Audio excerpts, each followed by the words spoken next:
Boom. We're live. What's going on? We have closed caption on. That's so weird. Let me actually turn it off. Uh, that is so weird, dude. I'm going to go take a look at it on Twitch as well, my friend. Yeah, do it. Do it. How's everyone doing? How's everyone doing today? Yeah, OBS has this new feature where it's automatically closed captioning my microphone. That's kind of weird. Oh, wow. It's all good. We want to test it out. It's kind of cool. Like maybe I'll be able to set it up so that me and the guest can talk, and it's gonna automatically close caption our conversation on the screen. That's really interesting. Anyways, dude, it's nice to have you back, man. Nice to have you back. Thank you. And it's been too long, I have to say. You've done so much. I've done so much. With the whole big release, I wanted to be on when you guys were doing all the social stuff around Ghost in a Shell, and just to be on that initial one that you did. I'm glad at least you had Colin Smith from our T-Splines team on as well. So I heard great news about that, but it's been too long. Wow. Yeah, you guys are the shiz. Okay. You probably cannot hear that, but I'll set up next time so you can hear the good stuff from the Twitch, but someone just subscribe with the wow effect. Anyways, dude, so I'm super happy to have you. Yeah, you missed the big one when we had Vitaly, and we're sharing some love about Ghost in the Shell and the whole process. I would love to have some questions for you in regards to Fusion 360 and maybe hear some updates, because I'm eager to hear about some updates. Oh yeah. Totally. But I don't mind starting with, because I invited you mostly to sort of have that conversation and of course and show you some of the stuff that we were doing for Ghost in the Shell and why I was using Fusion 360. So part of the stream, guys, will be about that exactly. We'll be talking about Ghost in the Shell a little bit. I know some of you guys might be a little bit tired of it. I hope not. But I wanted to, take that opportunity and talk with you, Curtis, and show you some of the stuff and why we're using it and why you should. I know you're already listening to us, but maybe just spread the love to the whole team so we can get those feature requests. Oh, of course, man. I am here to take the shit list here. It's about where are my shortcuts? I'll tell you this though. So you told me about this small toolbox with when you, depending on which hit the S key. Yeah, the little toolbox. It works really well. I like it. It's still not as fast as having ability to do the keyboard shortcuts. So I just cannot wait, because I'll tell you the productivity the boost of the productivity that comes with it is large. And I know, I mean, we've been massacring you about it, but I hope you don't mind. No, this is what I love to hear. I'm actually taking a couple notes around it, just because, or not notes. It's more of like, yep, tally mark, next to what people have requested, because we just hear it so much, and I'm glad you bring it back up just to keep us. Let me show you something, and I know we kind of talked about briefly about when we were having a conversation about features, and we were talking about shortcuts and whatnot. Me and Ash were briefly mentioning Moi, and maybe it's a wrong way of doing it, but I'm gonna do it anyways. So I'll show you something that I found, and obviously you guys will figure it out better, but I'll tell you, like, from my very personal point of view, that works out really well. And you can see my screen, right? Moi has this thing where you can, you just basically type in all the shortcuts you want, and the bonus is that you can basically set up every single thing that the program does. You can script it and have a shortcut for it. So, which is great, because all you have to do is just type it in. You just like, let's say I have Alt plus like, I don't know, O, and that becomes a shortcut for like it's already set up for open, right? So you can set up any shortcuts. If you have like the gamer's keyboard with like the extra function keys, you can actually set them up in the macro and then use that macro to actually make specific commands. So that's like making it faster. The only reason I'm showing you this because when we had Vitaly, and Vitaly was actually showing us, because Vitaly mostly uses Moe, and I'm actually trying to convert him to Fusion 360 in some specifics, and especially the move tools that you guys have is just so impressive. It's I'm just like just enjoying it so much because it's so powerful, dude. It's so powerful. But when you watch Vitaly work, it's basically like looking at a time lapse. You know, it feels like Did you record that and sped it up like 4 times? Like I don't understand what's going on. You know, you know what I mean? No, totally. Yeah, I follow both of you guys. I mean, I follow him on Instagram as well. Remarkable, some of the stuff. Yeah, that he's a goat. He's a goat for sure. Yep. The greatest of all time. Oh man. But yeah, so the shortcuts obviously would help. I found the little toolbox that really helpful. I'm still sort of like, because I'm used to like moving my, you know, where that thing is, it's sort of like still kind of doing it, but I found it pretty useful already. Anyway, so I wanted to show you some of the work that I've done in Fusion 360 for the show. And yeah, just share the love and the reasons why I was doing it. I might actually pull up some weapons, and I know we already kind of discussed it on the previous streams, but you know, I think it's all right if we repeat ourselves once in a while. So one of the cool things, and after that I'm gonna have tons of questions, obviously. But, well, of course. One of the cool things that we were doing over at, you know, when we're working on Ghost. This is actually not the one I wanted to open. This one is the one I wanted to open. So one of the reasons I specifically picked up Fusion 360 for Ghost in the Shell is because like I already been using it a little bit on other projects, and I figure like this is a great opportunity for me to test it out and see how it works in the actual production, you know, and see if I can push it even further. So this is the suitcase gun. I don't know if you watched the film already. I haven't, but I remember seeing this. Do you remember? Did you see the manga from 1995 before? Yes. Yeah, so you've seen the suitcase gun. It's like right at the start of the film. It's sort of similar in the live action. It's a little different.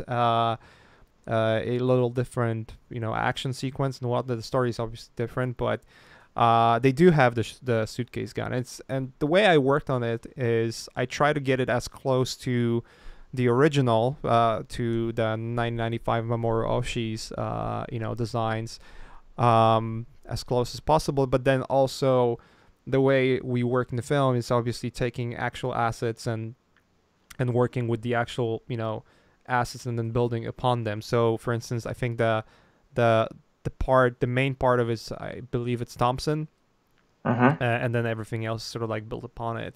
The cool thing is, and you know,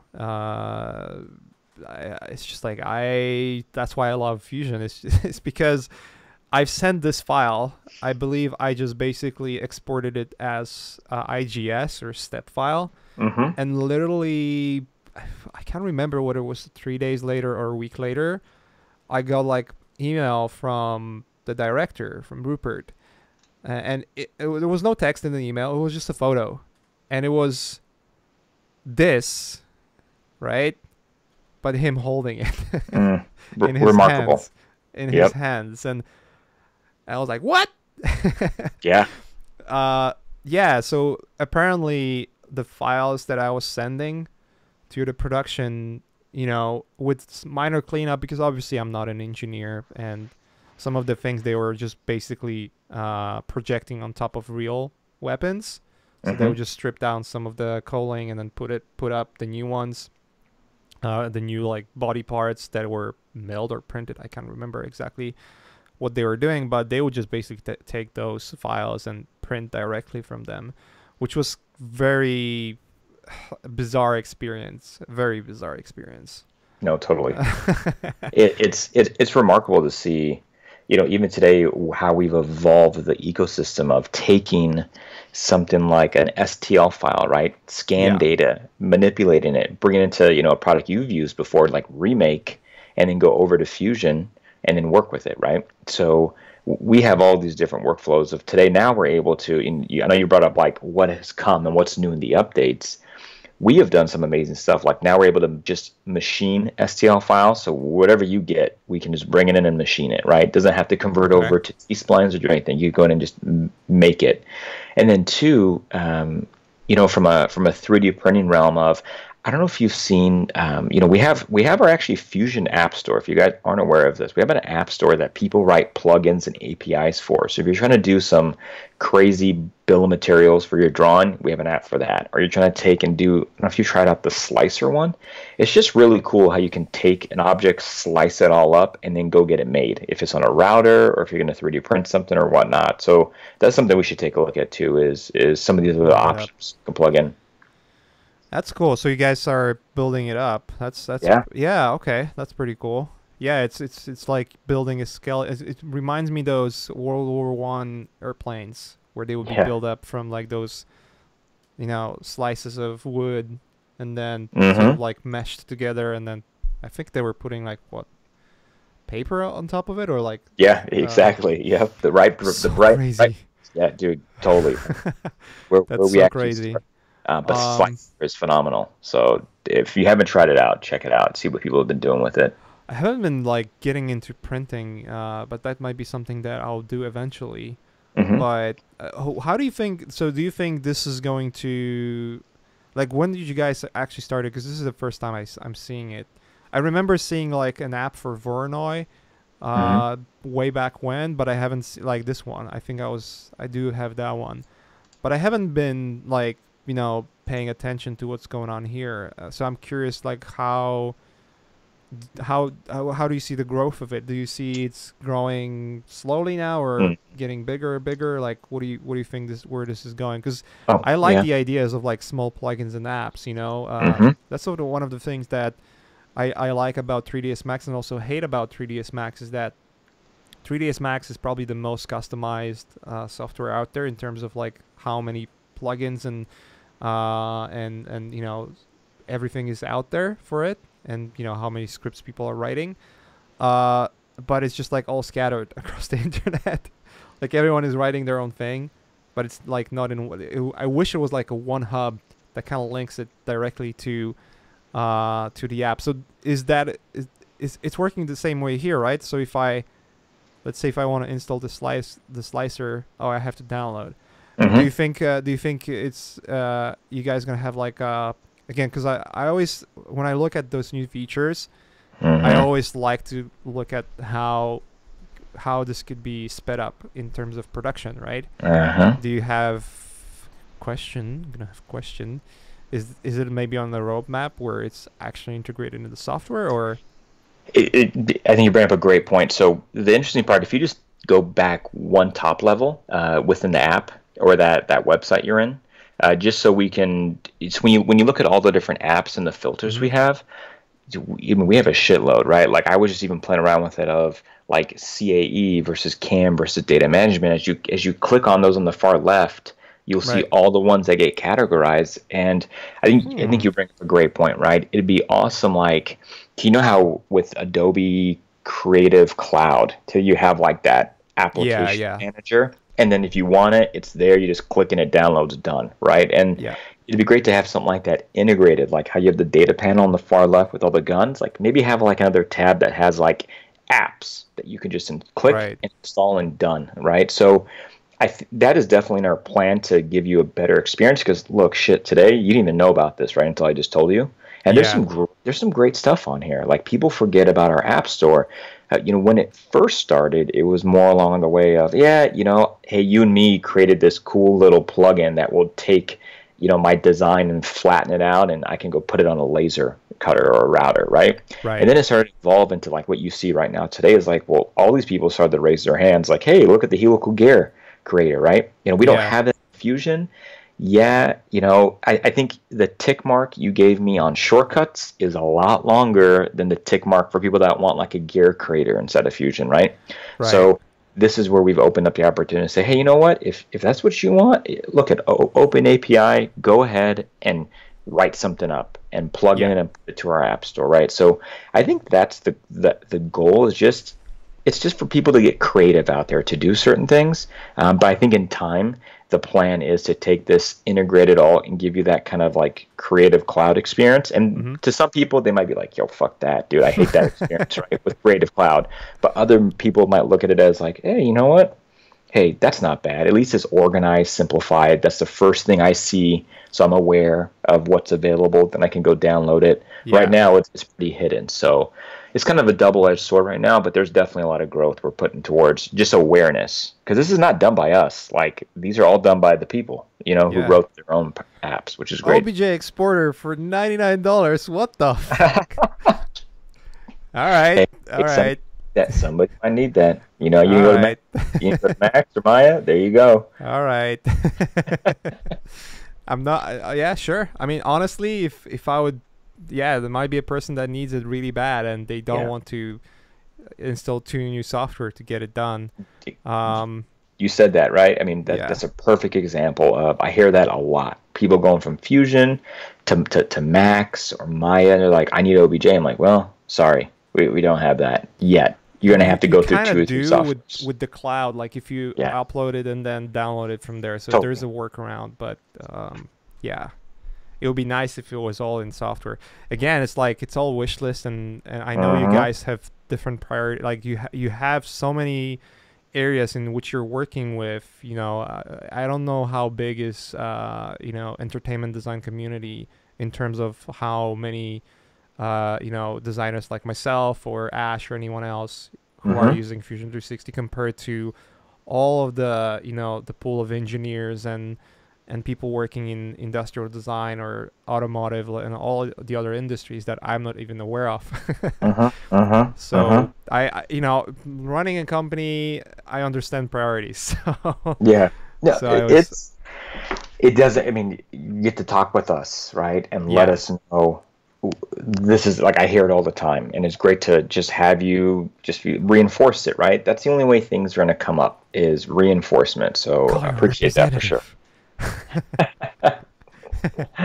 So I'm just one arm length away of letting people know, so it's always a little bit easier for me to, kind of come out with the stick, right? Be like, hey guys, come on now, where are we in these situations? So.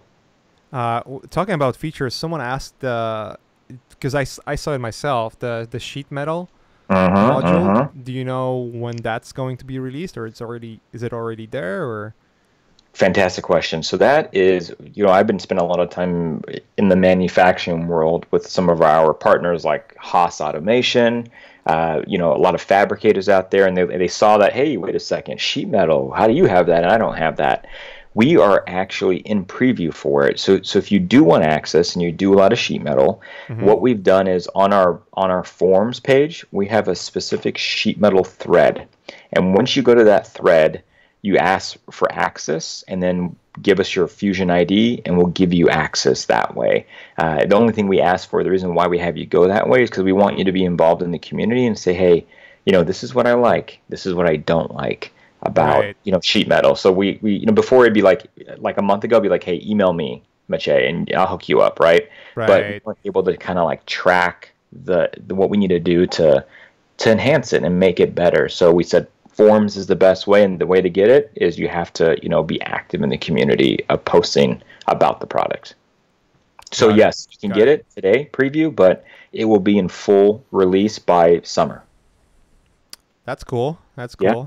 I actually want to try it because it seems like there's a lot of interesting things, especially for like I just have to try it and see how flexible it is in terms of like what kind of shapes I can make, because that would be interesting for me to know. It seems to me that some of those things can be can be intriguing, Mm-hmm. to put it mildly. I want to show you this. So This is I'm just awesome. showing you some of the ideas. Obviously, a lot of those assets are sort of like almost kit bashed together from different sources and whatnot. For instance, I think one of those here are from some GrabCAD Mm-hmm. asset that I just cleaned up, only took like one part and then did some editing to it, and then it just became a part of the helicopter. But it's yeah, it just allows to do that stuff. If I would just if I decided that I wanted to do it in 3ds Max, it would take me forever, dude. Yeah. Um, Yeah. What that's what's great about it. looking at it, what areas were you designing in Fusion? Like a lot of the seat design, and it looks like the whole back end looks like it could be done too, and the wings. Pretty much like the whole model was done in Fusion. Like there's nothing that I've done outside of Fusion, and there's some parts of it were like kit bashed from existing CAD models. Mm-hmm. You know what I mean? It's like the seat I actually made myself. Some of those parts that I'm explaining, like those rails right here, were probably from GrabCAD. Mm-hmm. Like the rotors were from like some CAD engine file. Like all of those Nice. things that don't make sense for me to actually spend time modeling, because it's just like a rotor. I can spend a week of doing that, right? And I'll get the same results, but I already wasted a week instead of just grabbing something that already exists and I know I'm going to use it and then putting it together and then focusing on the whole design instead, right? So, yeah, the whole thing was built in Fusion. So that allows, I can't remember exactly how I done it. That's the funny part. Yeah. But I think I started with a sphere and then, or like ellipse that was like really elongated, and then was doing cuts and a lot of fillets and whatnot. I like how it works in Fusion. Like the fillets in Fusion are, I think, and Boolean operations in Fusion are superior to pretty much anywhere that I look, right? So Mm-hmm. if Easy. very Easy to easy do. to do. Yeah. Yep. So, but again, there's there's there are clicks that I have to do, and that's the only annoying part, because like, what if I could just press, because I press E for extrude, right? And I do extrusion, and then I have to press enter, right? What if I could have so that my right click becomes enter, and then I can have this menu to be under alt key, for instance, right? If I had that Yeah. ability, You mean like uh, a custom toolbar, like a custom keyboard shortcut? yeah, basically customizing Exactly. everything to a point where you can just change No. the way even your mouse behaves. Yep. Because again, like I'm gonna show you real quick. So when you load up Moy, that's exactly how it's very similar to Rhino, right? Mm-hmm. Yeah. So again, if I draw something and do extrude, right? Mm-hmm. And if I want to extrude again, all I have to do is just right click. Oh, I have to select the profile, and then if I right click, it just assumes that it's the same operation that I was doing Totally. before. So there's like a lot of small things that just Last operation. Yeah, totally. right, Yep, right. yep. We But do then that today. Yeah, but you have to just move up rather than like a right. You have to like right click, hold down, and it brings up the marking menu. yeah, So that's good to hear from because that's, I look at it as, I deal with a lot of machinists, and it's interesting because the point you bring up is very similar to the point I hear from machinists is everyone measures in clicks, right? Does this part take me 10 clicks to program yeah, or 2 clicks to program? Just like your example of, well, I have to right click and then click here, then click here. That's 4 clicks rather than I can do this in 2 clicks because I can move forward and be more productive, right? yeah. So agreed. I agree with you, and that's definitely something But I this really. is something that I don't like in Moy, for instance. So there's a lot of comparison here, but I'm doing it because I love Fusion so much. When you That, look at that, like, I think the way it fillets in Fusion is superior to here, because like here it works, right? But if I decide to have larger radius, it works like this, fine.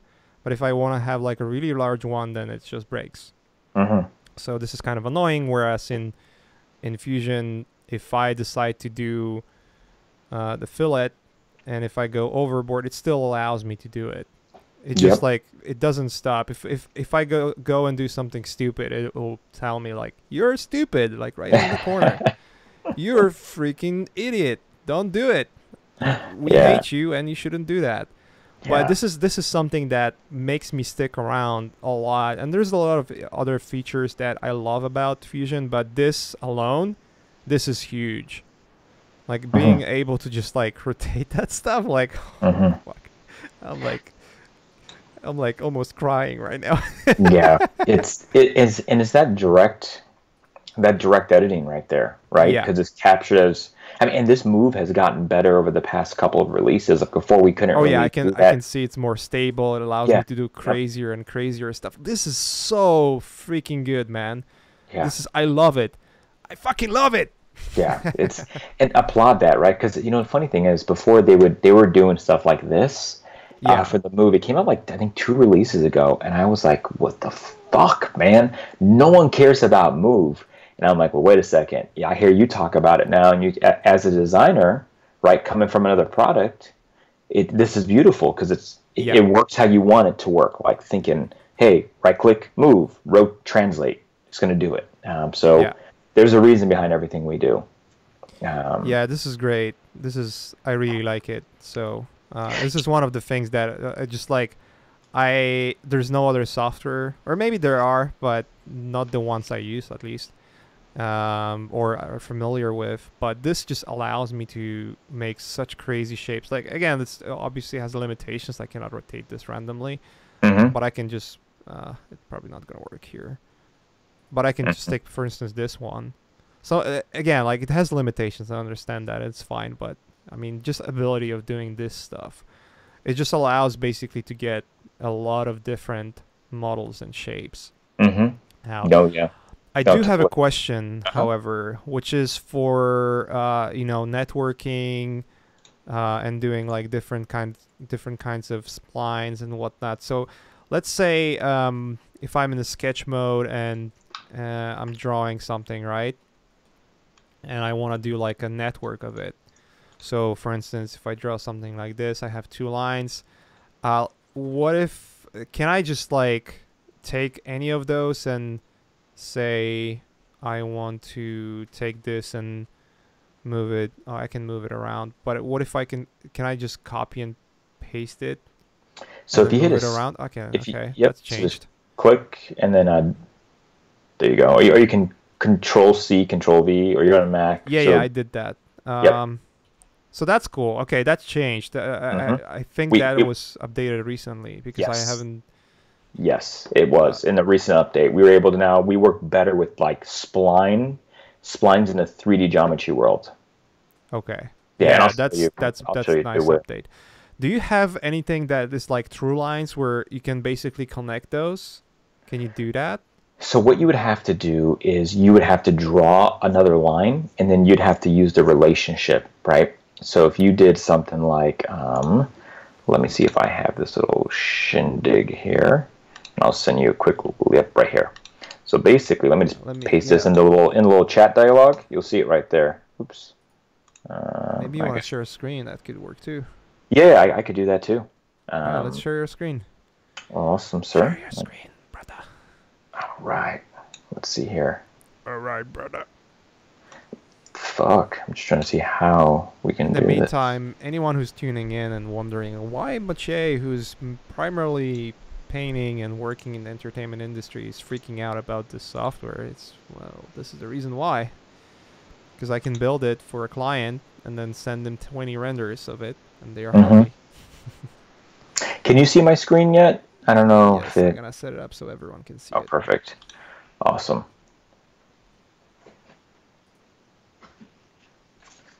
Yeah, let me make sure people can see that stuff.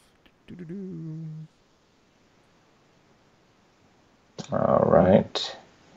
So let's... There we go. Yep. And perfect. So basically what we did in the latest release from a sketching perspective is now we can take like 2 surfaces with splines And you can see in this example here, like see how the line is drawn off plane.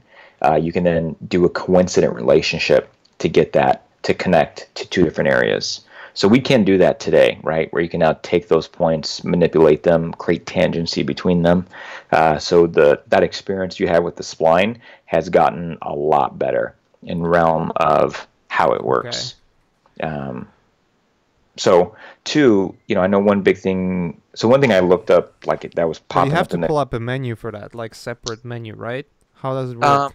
Yep. So you would do like a move, or you would have to do even a, when you actually draw the line, you know how you get your sketch palette with your constraints? That is already there when you draw the line. So, and I'll show you in a sec, a way of doing it. So if let's say, for example, drew let's see if I had this, we'll see if this works. So if I did S, and let's type in spline, and then we'll just draw like, and then that, and let's do like another one. And then if we did something like this, we can then hit escape once to get out of the selection, and then go to each one and do something like a coincident, relationship. If I do Control Z, let's do this to this. So basically wherever you go from, so point to point, but depending on which one will move first, depending on which one you select. So if I did now, this one to this one, let me move this guy around. Oh, okay. Okay. Yeah.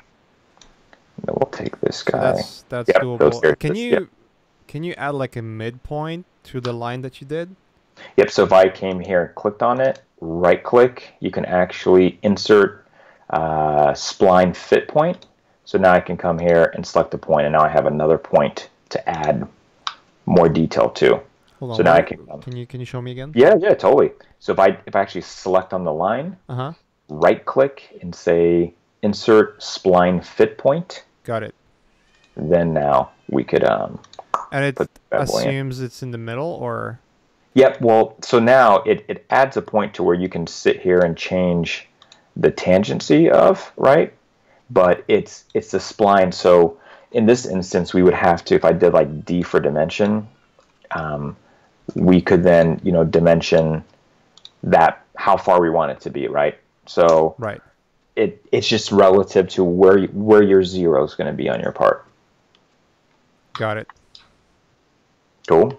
I know some of the questions popped up around, looking at parametric to, like, a lot of people are saying, like, hey, you can use Fusion more than just modeling, right? Like, that's one of the things I saw pop up here. And a lot of people forget about the power of it, right? It's a parametric modeler, right? And the whole value of parametric modeling is, as you go from concept to manufacturing, you can, show like a design change, and everything else will update.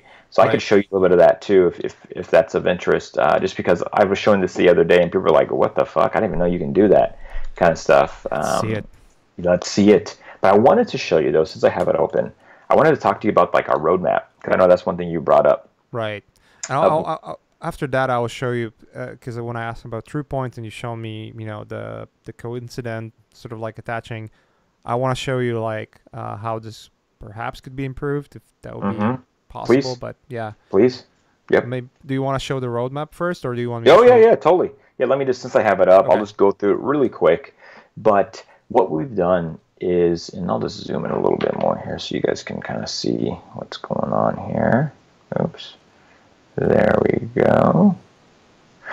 Is from a collaboration standpoint, quality and reliability, we've actually made the offline experience better. And that's one thing we heard a lot about is, how do I know when I'm offline? Internet cuts out. So that experience has gone a lot better in general of, what we plan to do going forward is we have something called, I think it's called like synchronous cache, to where, let's say if you have these 10 projects you always work on, whether you're on internet or not, let's say you disconnect from internet, you will always be able to have the latest and greatest version always local to your computer. but you have to designate it, right? Because that's the biggest thing we hear today is like, well, wait a second, I lost internet and now I can't access that file because I haven't used it. Well, now we have the ability to kind of give you that Dropbox approach. And it's in beta right now, but I've been testing it out, and it's phenomenal because now anytime I want to go to that file, it's always going to have the latest version. Whether I use it today or if I haven't used it in a month,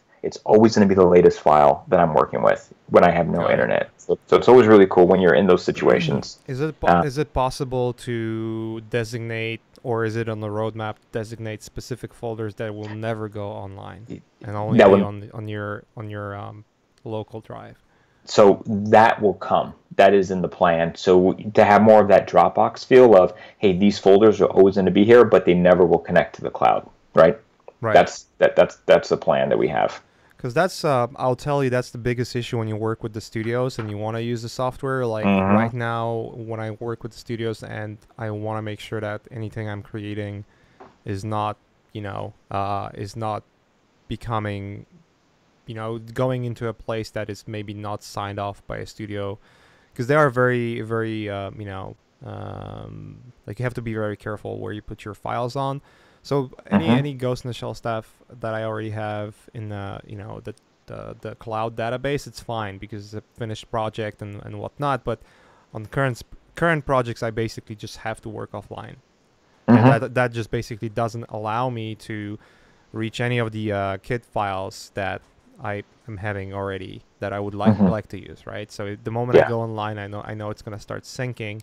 So it's just like there's this weird workaround that I have to do in order to get anything done, which can be frustrating, but it's nice to see you can actually sort of like sync which of the projects gonna have offline and have them available.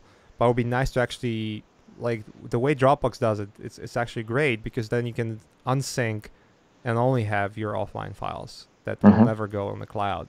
Just the ability to sort of like selectively say, all right, I do want to work with the cloud because it's convenient for, if I want to go on my another computer, and sometimes I do it, then I'll have access to those files without ever, worrying about, anything like syncing or whatnot.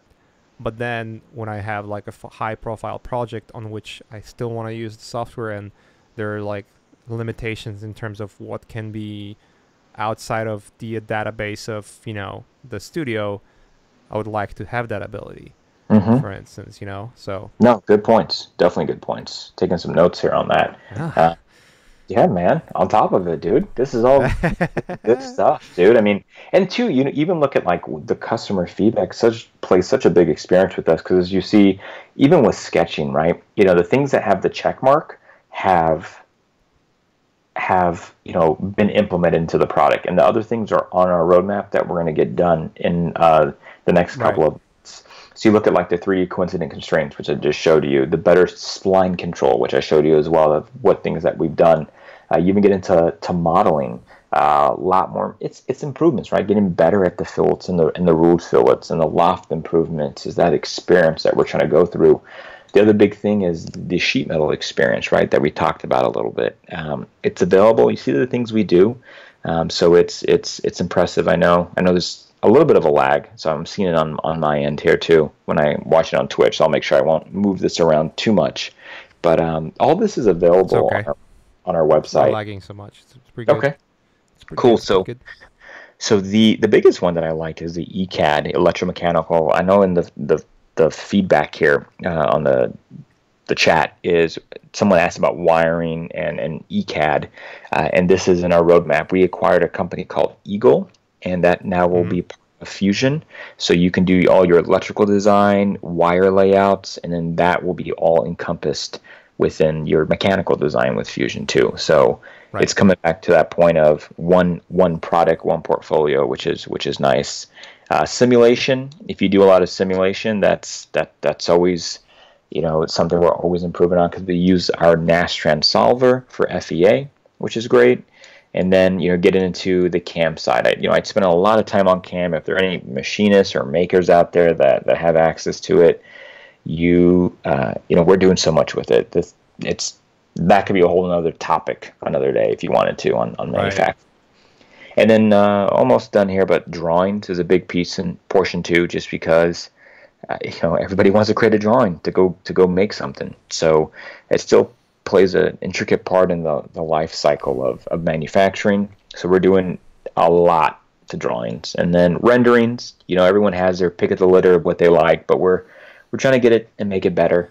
We do some amazing stuff today, especially with the cloud side.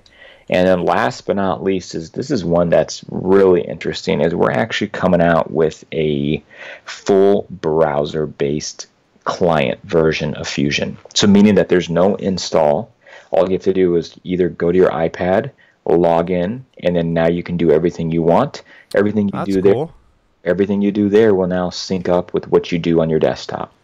And I'm guessing it would have limitations, obviously, on how the browser performs, right? So you cannot go like super heavy files without crashing the browser, or what exactly? Do you know like the exact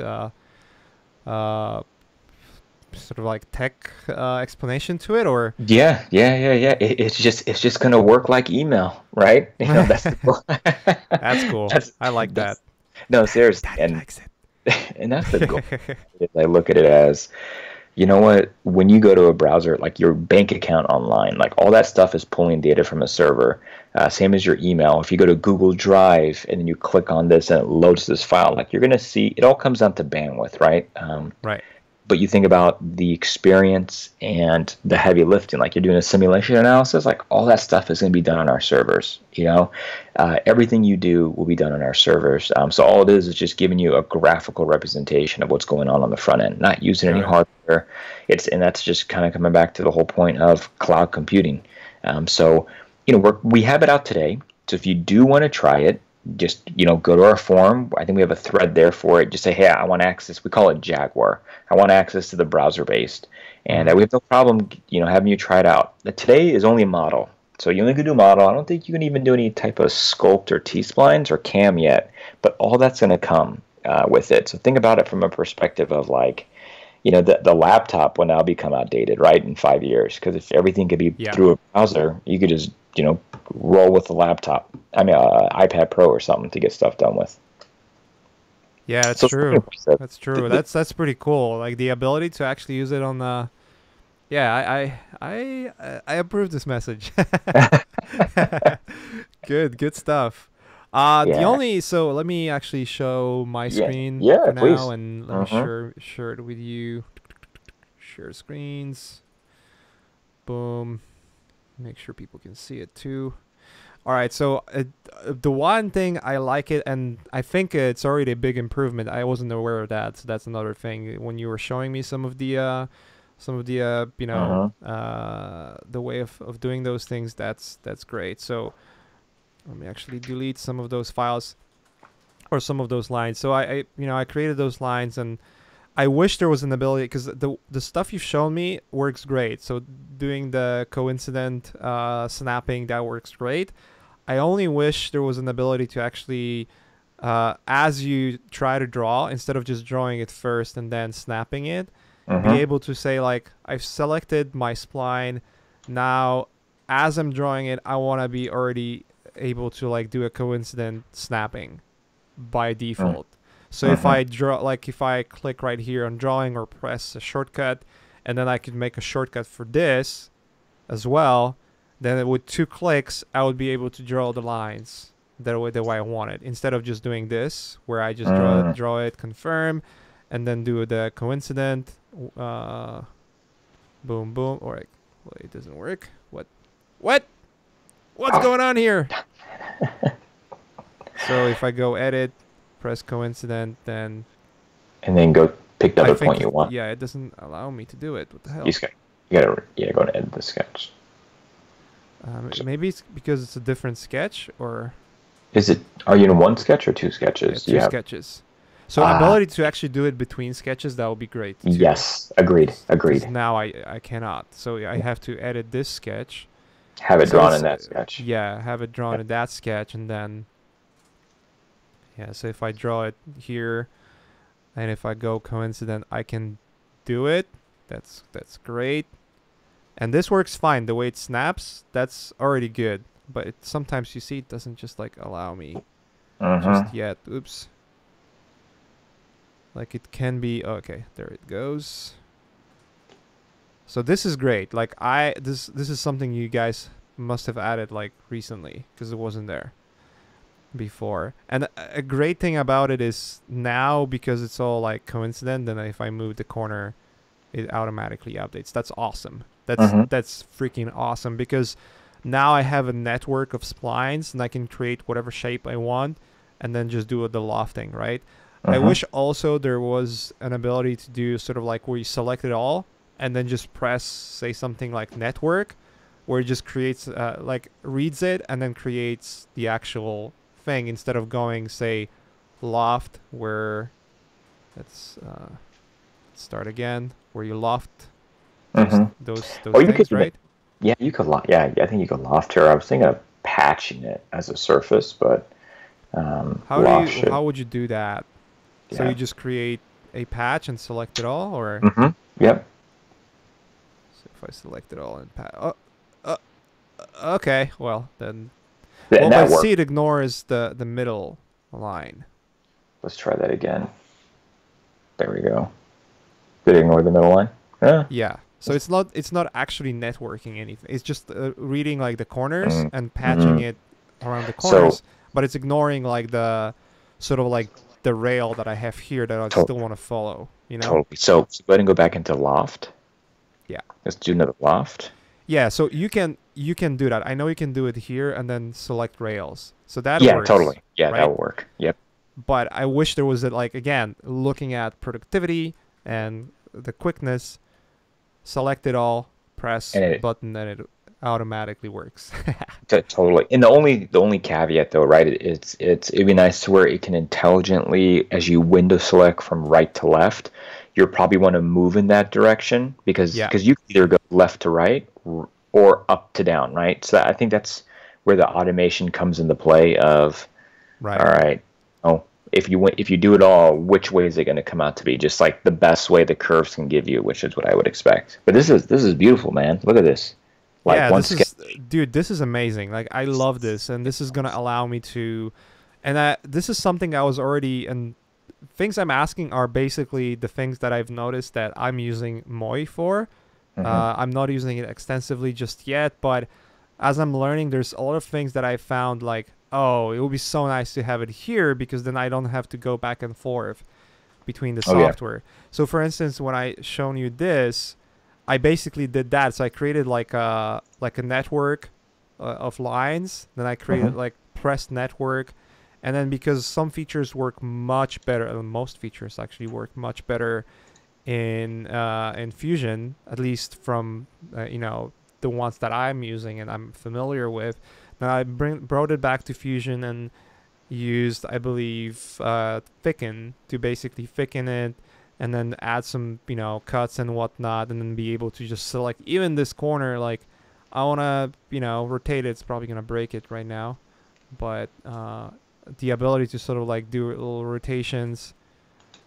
Yeah, like even just like a slight augmentation of the angle.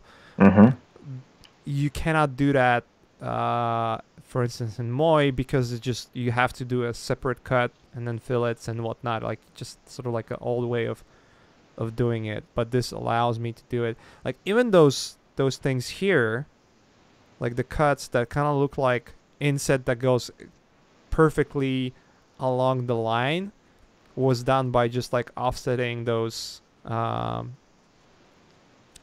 two planes here, and then using them as cutting points, basically. So I would cut this surface right here by offsetting those, like split I think split face. So that worked out pretty well. It's like a workaround for your inset and extrusions done in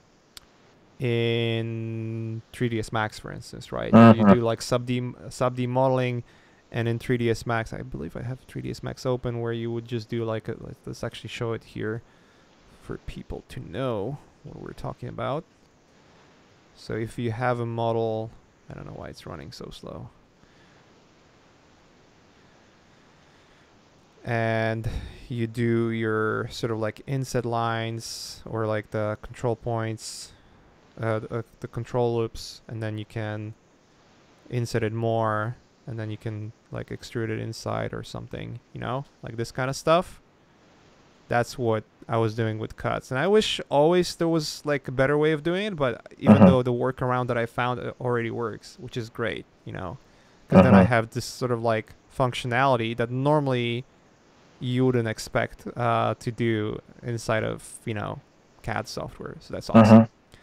So that's awesome. Yeah, I mean this kind of feature is amazing, and I'll explain why.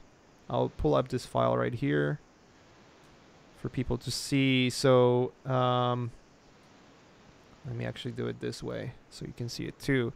So this is like the drawing I did before, and if I would want to do that kneecap right here, it's gonna be so easy, because then I can just like look at my, where was that?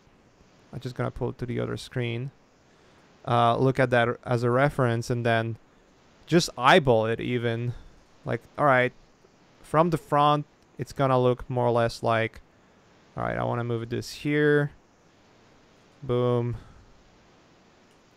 Okay, and I wish there was like right click and then I can just like repeat the operation, or at least pop up the dialog. I know I can right click and repeat move. That works too. But this allows to like, you know, now I can just like almost organically create the model I like. So this is perfect. This works really well. And if I want to say add something more to it, I think I have to work on the same sketch, right, in order to do the coincidental stuff, right? You can, or you can create a new sketch and then carry on. Like, I think you should be able to project. It's kind of hard because it's 3D space, right? Right. So if I would want to, like, say I'm from the side, right, and I'll just do a new sketch for now. So I want to have like a continuation that goes like this, right?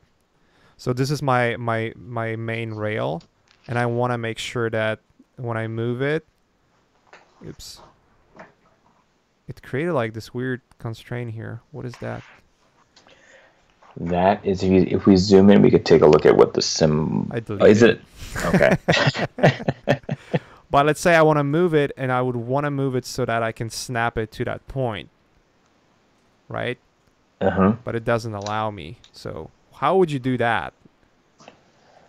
Like if I want to move it and I want to snap the move to that point. So this is what I'm thinking, is go ahead and, can you do a coincident relationship right now at the endpoint, not a move? So go and hit coincident. Right here? Yep. Right right there, and then click that point. The endpoint? This one. I cannot click that one because it's a different sketch. So can you project that point into the sketch? This point? Yeah, the other point that you can't select. Yeah, this one I cannot select for coincidence, so I have to what? Right-click. Let's try to project it. So hit cancel, or stop the sketch. Or actually, you know what? We should be able to project. So if you go to under sketch, the very top. Under sketch, let's drop down and look under project.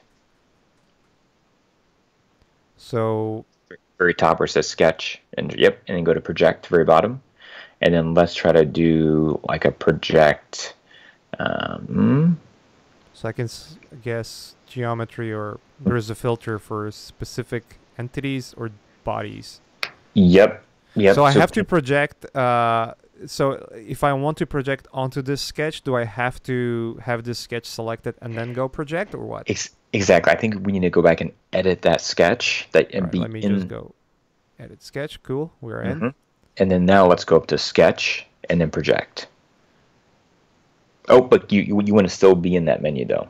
So you still want to be in edit sketch. Then all you're going to do is just go up under sketch, the very top left, drop down and go to project, and let's see if this works. I'm in edit sketch right now. Okay, perfect. I think because you said stop sketch, but perfect. This is perfect. And so then now project, right?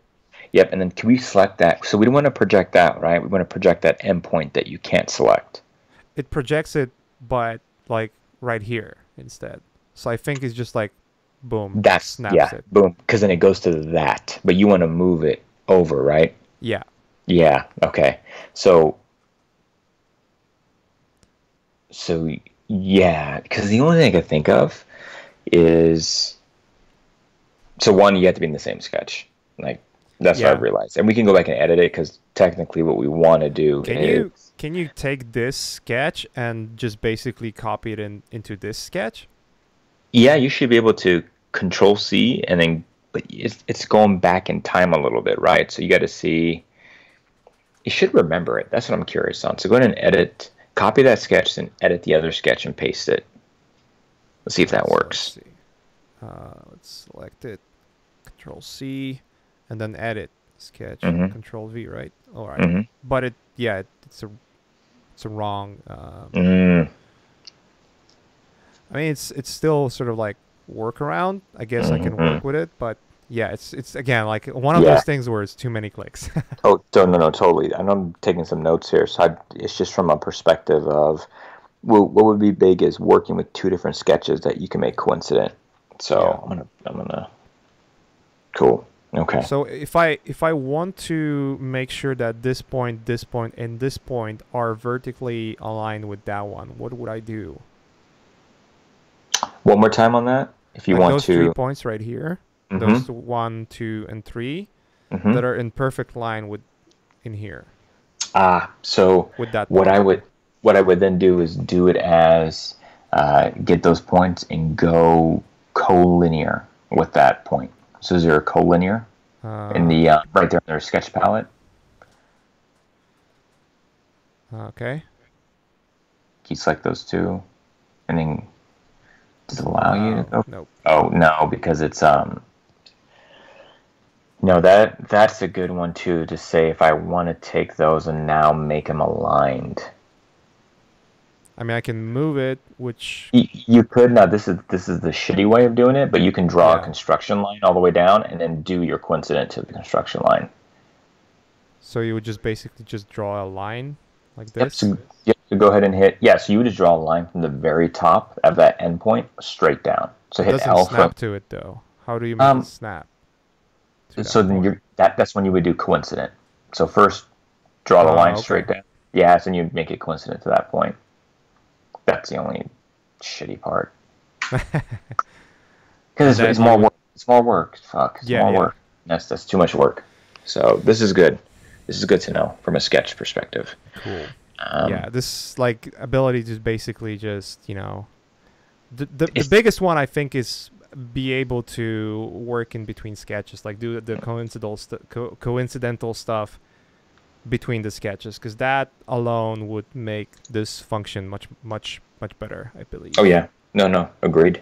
But yeah, this is a new way. I'm sort of like it's similar of like your NURBS modeling method from like way back when, but this just allows to do those. Again, like I'm gonna pull up that image.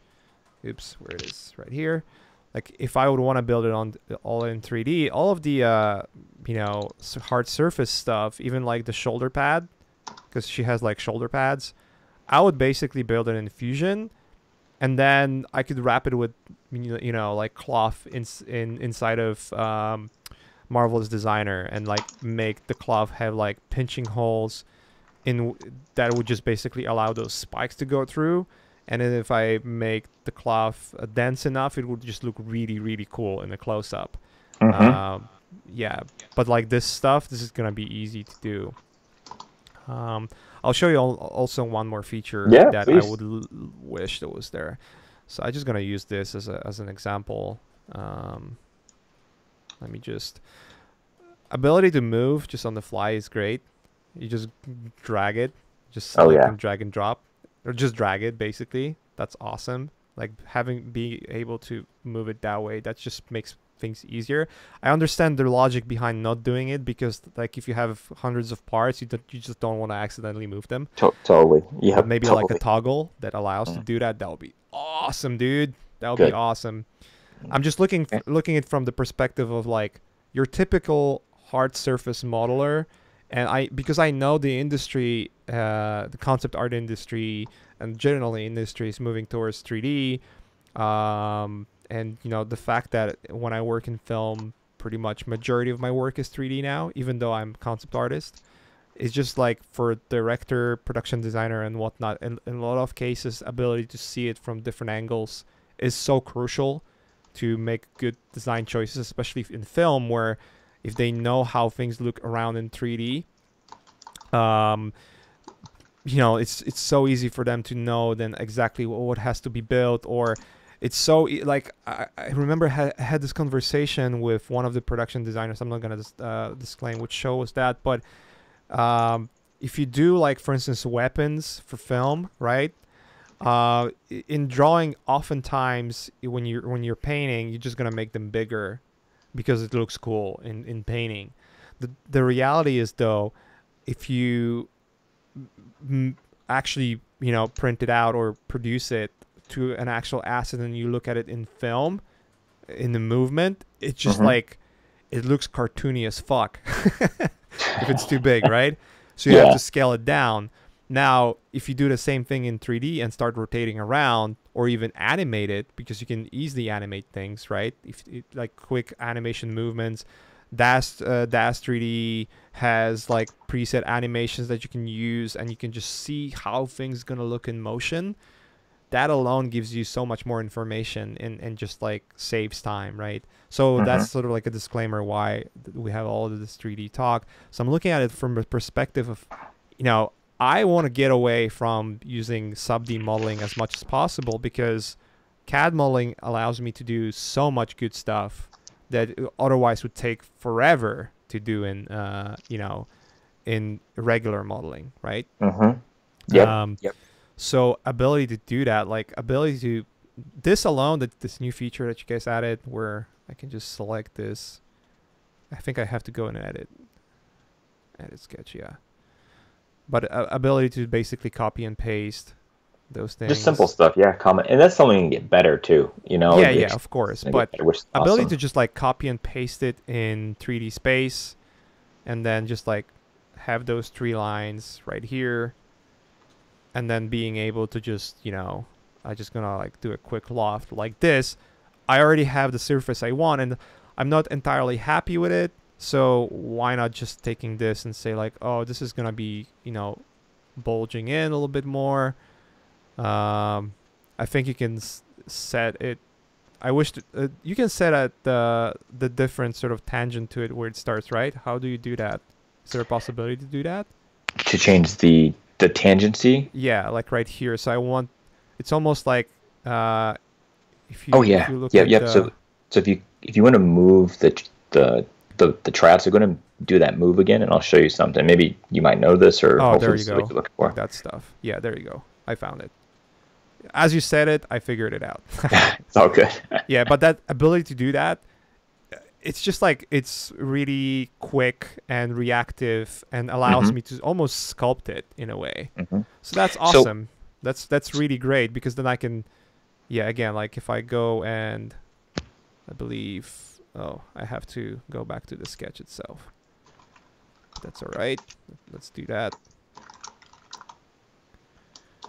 I think I did something wrong, but yeah.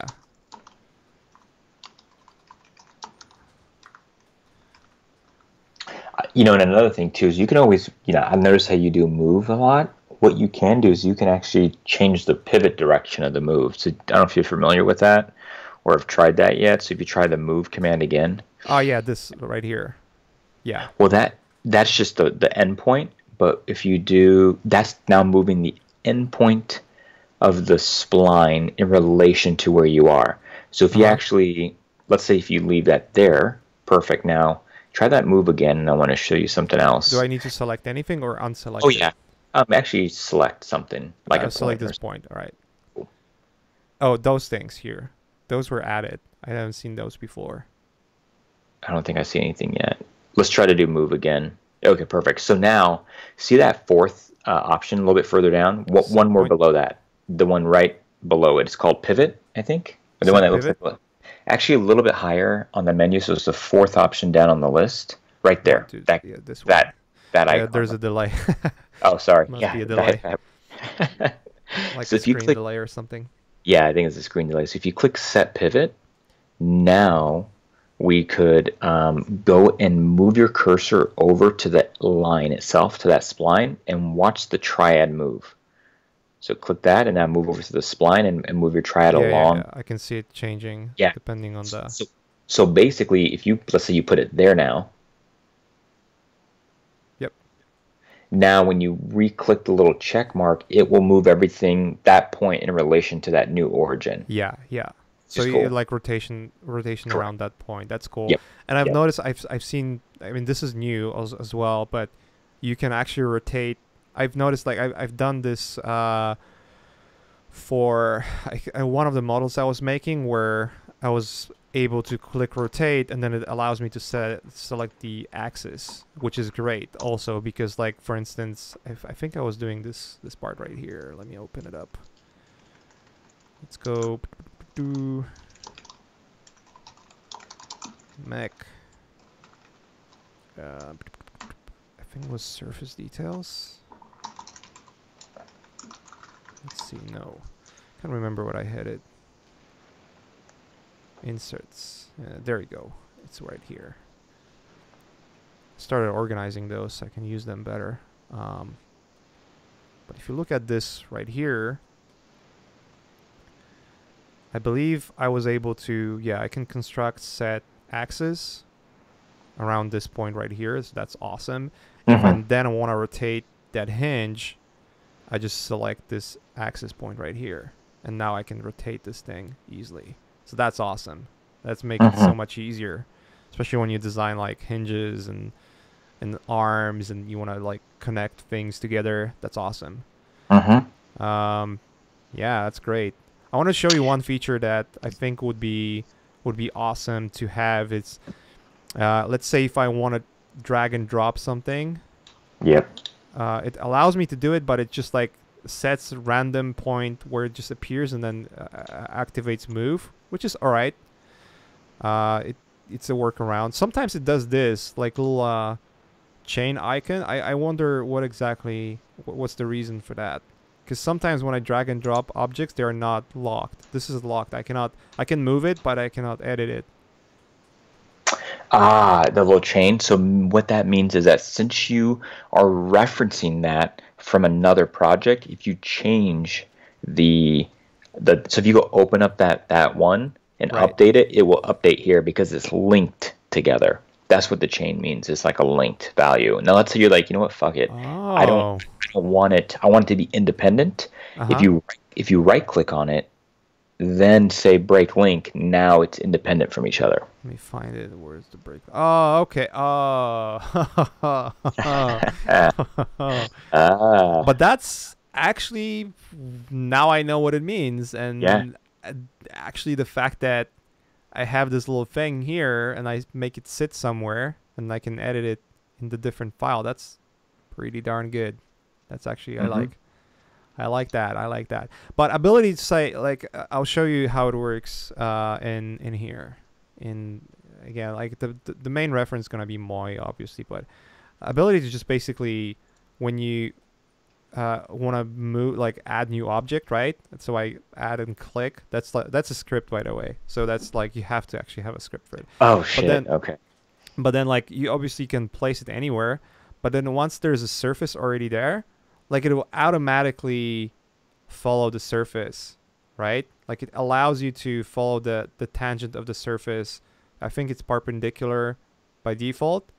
And it's sort of like, this is great because like, let's say this is actually a big object. Let me actually do this instead. So selected, I'll scale it down.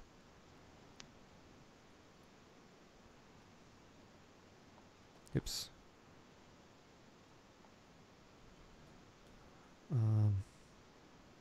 Let's do this so it's smaller.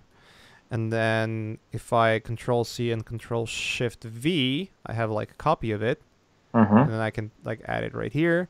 And let's say I'm happy with it. I am happy where it's positioned. But then if I right click, I can just keep adding more. And you see how fast it is, right? Yeah, gotcha. So all of a sudden, and it's right now it's based on the pivot. Like it has to sit right in the center. And then it just imagines that the pivot is right in the center. 3ds Max has that ability too, or almost that ability. where you go and make a box, for instance, right? And then you have this select and place, where you can just basically drag it along the surfaces. So that ability to have that would be huge, because like right now, I'll show you.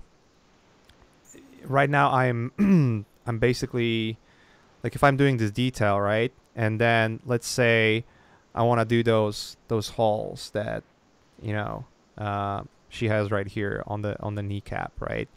But I want to design them to have them like super cool insets and whatnot, right? So what I would do is I would create like an inset part, which would basically be more or less like a cylinder, like this one, and then let me draw. Oops, not that. Let me go back here, select this surface right here, draw a circle on top of it, so I can like do stuff like that. So I would want to have that kind of stuff sitting in, maybe have like a chamfer, and then like keep adding details and adding details, right? So this would be sort of like my bolt that is sort of like sitting inside. So the way I would do it in order to make this work the way I want it, I would basically, I don't have to create, all I have to do is do another extrusion as a new body. So I have sort of like this new body that I created, the cylinder that covers everything. That's the part that cuts in. So basically it's the when you go into model and you do combine, that will be cut, right? And then the other part just stays there. So if I was able to basically move and place, instead of just like have this handle where I have to move everything around and eventually place it in the right place, which takes obviously way more clicks and time, right? So I have it here. So now like, actually let's do this real quick. Let's go back to patch and actually make it thicker. This works great, by the way, because it allows me to do anything I want, which is exactly what I want. Do anything I want. And then, so if I go back to model and then just, you know, combine and cut, then you see like this stays here. And this is exactly how I want it, right? So I can just now move it in more if I need to. But it just stays there. And now if I had an ability to basically take those two body objects, so this is not the one, those two, then copy, like Control C, and if I Control V, I know it's creating a copy, but if I would, let's say, press Control Shift V, it would allow me to change like the you know, perpendicular or maybe parallel.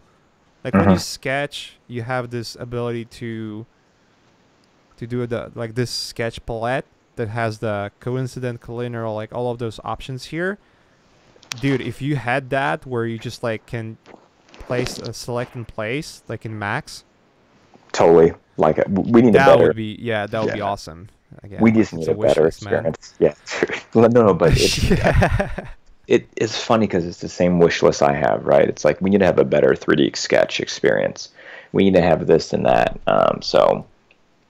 And I know too, I have about 10 minutes left, Maciej. Yeah, we should be wrapping up soon. Yeah, I just saw some questions pop up, so I don't know if some people wanted to fire through. I was just reading some of. Let me read them to you. Let's just go through. I'll go through them and see. Someone asked why I'm using bodies instead of components. One of the reasons is that I think it's the export. It was easier for me for exporting it. Maybe that's something we could come back into next time we're on. Like look at the differences between your regular bodies and components.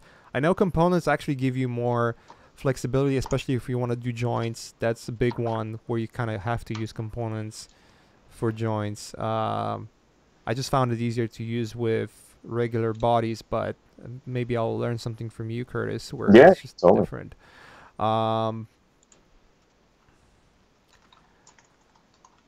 Someone asked if let's not talk about topology. Maybe that's something different, because you know, I'll just mention this. So you wanna say that you don't have to clean the topology. So well, it's it's all bodies, so there's really no topology whatsoever. It's when you export it as STL or OBJ, it creates triangulated topology. Yep. Which is by all means not clean at all. And it's not really for it's a different use, but for production purposes, again, like because it's CAD stuff, you can take it and print it easily. So, but for like VFX, you have to do retopology completely. And then we discussed it before. Yep. How nice it would be have to have it all quads, but that's a separate discussion again. Curtis, when will we? Oh, sheet module. We already talked about that.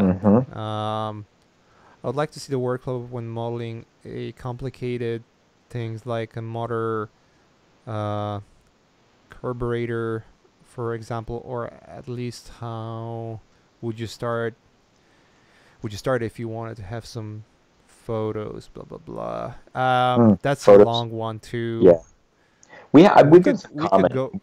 Yeah, we've done some content on our YouTube channel around bringing a photo or a sketch or using Sketchbook and bringing it in, and then like engineering your part. So we can even make that another topic next time too, if you want. Yeah, let's do that. Let's do that. And by the way, guys, Curtis is awesome, and he comes back often. So anything we cannot answer, we'll answer later. How to make patterns like net or vent holes in Fusion 360. So you want to do it? I think it comes down to if it's going to be how it's going to be manufactured. Is it going to be sheet metal, or you just want it as a design? Because if you're trying to do like louvers, sheet metal, like form tools, we don't have that yet for sheet metal until it gets fully released. It just depends on what area you want to go down. Right. Yeah, we can get into details later on too, but yeah, normally you would just. I guess the way I would work it is just like I would create a cylinder and just copy paste it around where I want to have those holes and then combine, yeah. So that's how I would do it. Quick question: if you, that's more a question to me. Let's see if I can see any questions directly to you, and then I'll answer my questions afterwards. Is it possible to transfer solid bodies between Moy and Fusion 360? Yes, you are basically doing step files, and that's very easy. You just export a step or IGS, and both software you work really well with it. So the model I did here, that's like 10% Moy, mostly for the shapes, but now I'm seeing that I can do those same shapes right here. It's just a little longer, but it also allows me to actually edit them, which is great, which is something that Moy doesn't have.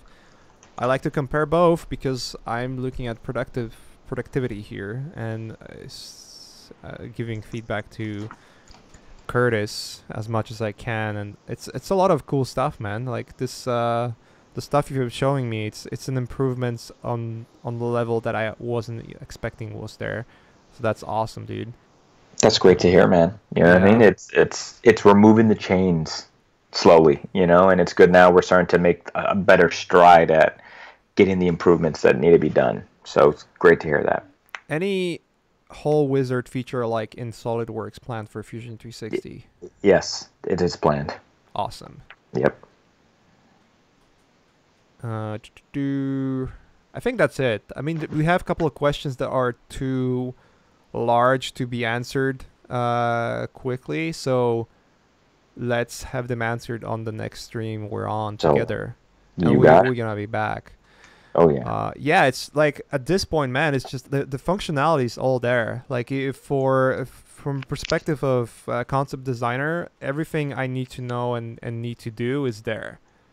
Right? It's already in the software, like most of it at least. It's just a matter of reducing roadblocks and clicks, and making it more streamlined. And like the things we talked about sketching, that the things you noted down, man, if it was there, it would be so easy and quick to do.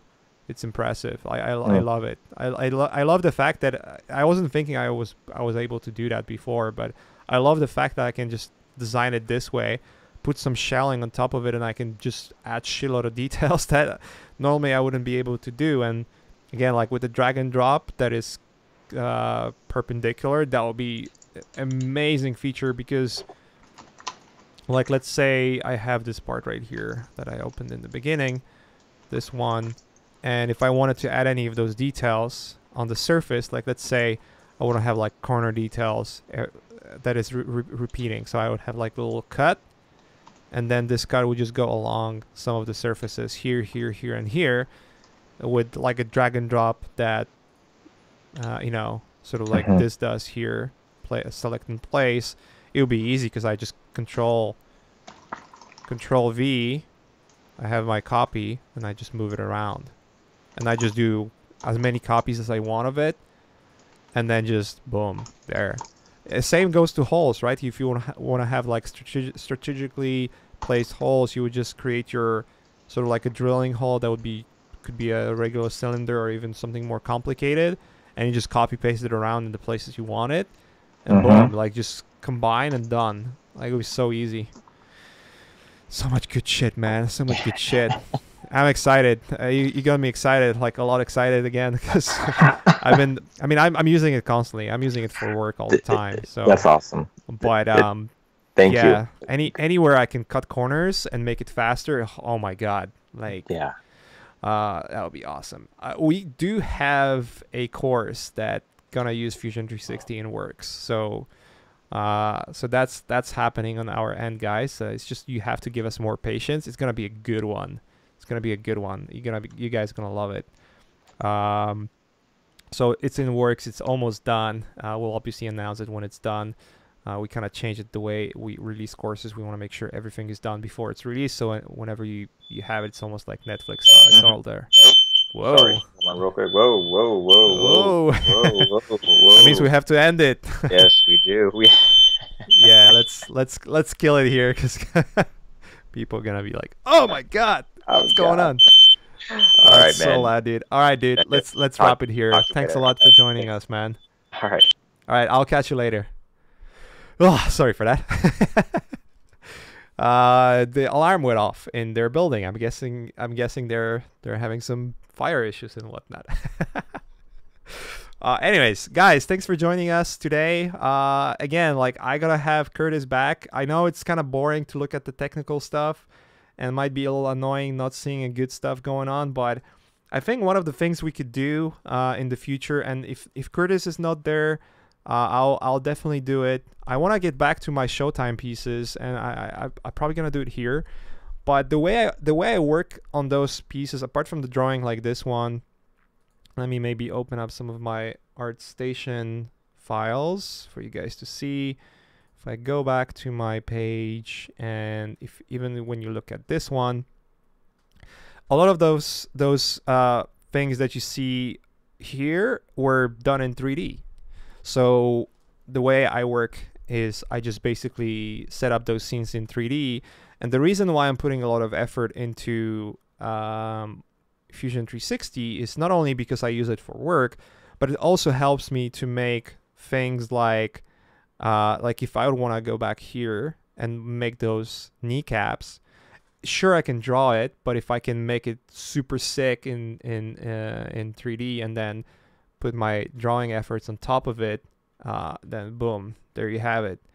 Yeah, man, like a lot of that stuff is 3D, and then it's just painted over and drawn over. There's a lot of things where it just makes it so much easier to make it happen, and that way I can make more and more complicated pictures. So that's one of the reasons why I'm full on 3D in a lot of aspects. It just allows to make things faster. It's just a naturally smart thing to do, make things faster, so I can focus on designing instead of solving technical issues and thinking about perspective, for instance. So anyways, I want to wrap it up here. We had some cool conversation. Yeah, I love Curtis, having him back. So there you have it, guys. I'll talk to you later, and take care, and see you next week. Cheers.